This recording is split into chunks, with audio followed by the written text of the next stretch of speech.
নমস্কাৰ মই হিমু 2025 চনত মই ব্যক্তিগতভাৱে এটা বৰ ইন্টাৰেষ্টিং কাম কৰি আছো আৰু এই ভিডিঅটো নিৰ্মাণ কৰিছো আপোনালোকে কোনোবাই কৰিব পাৰে বৰ মজাদাৰ বা হয়তো কৰে এটা হল যে মই যিবিলাক কিতাপ স্কুল লাইফত বা একদম কলেজৰ আৰম্ভণি সময়ত পঢ়িছিলো সেই কিতাপবিলাককে মই আকৌ এবাৰ পঢ়িবলৈ আৰম্ভ কৰিছো প্ৰায় 20 বছৰ পিছত 25 বছৰ পিছত এনেকুৱাও হৈছে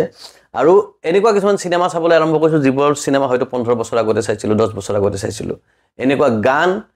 বাৰে বাৰে শুনি আছো যিবোৰ গান এটা সময়ত মানে আজি পৰা 20-25 বছৰ আগতে দিনে ৰাতি শুনিছিল সেইবোৰ গান আকৌ এতিয়া দিনে ৰাতি শুনিবলৈ আৰম্ভ কৰিছো আৰু এটা টাইম ট্ৰেভেল টাইপ হৈ আছে মোৰ কাৰণে আৰু এইখিনি সময়তে মই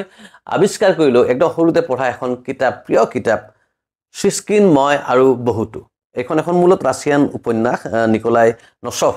আৰু নিশি বৰকটকীয়ে অনুবাদ কৰিছিলে খুব সৰু কালতে এই কিতাপখন পঢ়িছিল আকৌ এই কিতাপখন যেতিয়া এতিয়া দুদিন আগত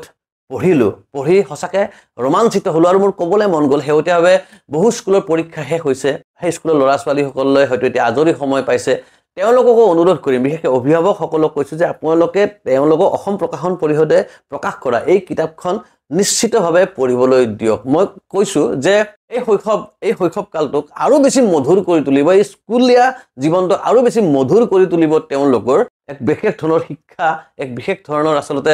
চেতনা জাগ্ৰত কৰিব পৰা ধৰণৰ এখন কিতাপ সিস্কিন মই আৰু বহুতো আমি জানো যে বহুতো ৰাছিয়ান কিতাপ ৰাছিয়ান শিশু সাহিত্যই আসলতে গোটেই পৃথিৱীতে আসলে মানুহক এটা বিশেষ ধৰণৰ দিশ নিৰ্দেশনা দিছিলে এক বিশেষ ধৰণৰ সাহিত্য আৰু সেই সাহিত্যবিলাকৰ লগত আমি সকলোৱে ৰিলেট কৰিব পাৰো কাৰণ তেওঁলোকে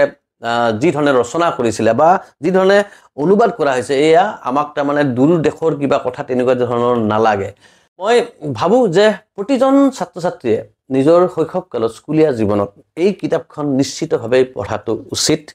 প্ৰতিজন অভিভাৱকে নিজৰ সন্তানক এই কিতাপখন পঢ়িবলৈ দিয়া উচিত সুবিধা কৰি দিয়ক সিস্কিন মই আৰু বহুতো মই বহু দিন আগতে পঢ়িছো